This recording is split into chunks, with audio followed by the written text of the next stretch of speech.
Well, a brand new Gallup poll getting a lot of attention now. It has to do with President Obama's overall approval rating. In September, the president averaged 45% approval among voters, with 48% disapproving of his performance. More importantly, that poll shows that he is losing confidence, though, with a critical group of supporters, middle-class white Americans. Leslie Marshall is a syndicated radio talk show host and a Fox News contributor, and Lars Larson is a syndicated radio host. Panel, thanks so much for being here. So the racial divide in the latest polls is quite something. According to Gallup, it shows that 91% of blacks support President Obama still, just 36% of whites. When you break it down on racial lines, look at that. What does it tell us, Lars? Well, it tells you that black Americans, for whatever reason, have decided to support this president, and it's hard not to read the race bias in that, to suggest that the president has failed, his policies have failed, he doesn't appear to be listening to the American public, and the American public has figured that out.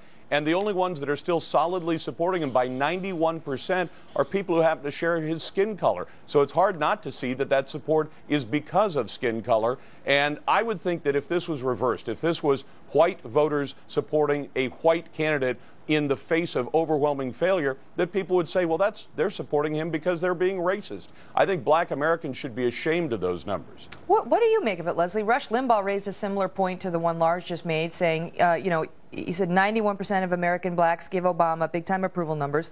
36% of whites do. He says, am I the racist because I don't support the regime? Or are the 91% of blacks racist because they do? Is it sort of a blind support based on race?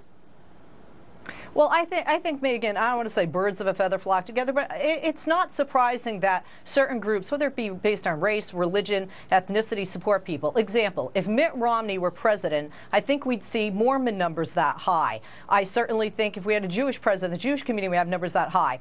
This is a group that trust this man, not just because of his skin color, but this is somebody they consider from their community, and they want to give him his full time, as a number of whites do. You also have to look at when he was elected president, although a majority of votes came from the white community because we hold the majority of the population, we as whites, but we also have to look at proportionate to the population, and this is not disproportionate to those numbers back then. The black community has also always had a much higher number when you look at the number within the population demographically. Now, what about, I mean, obviously if you're going into, but let me ask you this, Lars, because you look at the other numbers from this Gallup poll, and it shows that he's still got 57% of the youth voters backing him, 18 to 29-year-olds. 57% still like President Obama, but just 38% of seniors. Now, the seniors tend to be the ones who vote. Not the last presidential election, they voted, but so did finally some young people. Not to the level that the seniors did, Lars, but how does that bode for him, and how does it bode for Democrats? Well, it doesn't bode very well, because the seniors have properly figured out that President Obama just stole $500 billion from Medicare and used it to fund his Obamacare plan. They've also figured out that they're going to really get really badly treated under the Obamacare plan. The death panel's prediction of Governor Palin, I think, are going to turn out to be true, that there are going to be bureaucrats within the federal government who are going to decide what gets covered and what doesn't. If you were a part of that older American group, would you be thrilled with a president who had done that to you? They don't care about race. They care about how he's going to treat them under his federal policies. As for youth voters, I mean, I hate to say it, but young people don't vote. In my neck of the woods, 4% of 18 to 25-year-olds voted in the last presidential election. They basically are a non-number. So whether they support the president or not doesn't matter if they don't bother to go to the polls and cast a ballot. But the seniors do. And the reason we're even talking about this, Leslie, is that they show that history has shown that presidents who have less than a 50% approval rating, including right now in connection with the midterm election, tend to lose significant seats in both the House and the Senate. So, these may be a harbinger of things to come on November 2nd.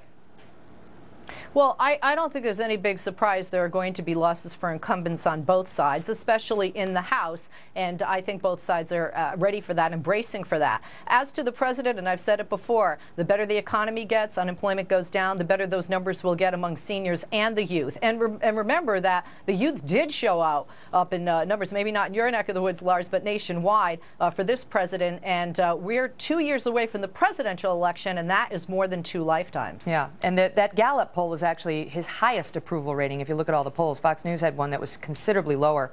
So if you look at sort of the averages, it's definitely lower than 45. So if anything, the 45 was good news, I guess, from the president from Gallup. But we'll see. Now we have, what, 28 days to go? We'll wait and see how it all shakes out on election night. Leslie, Lars, thank you both. Thank you.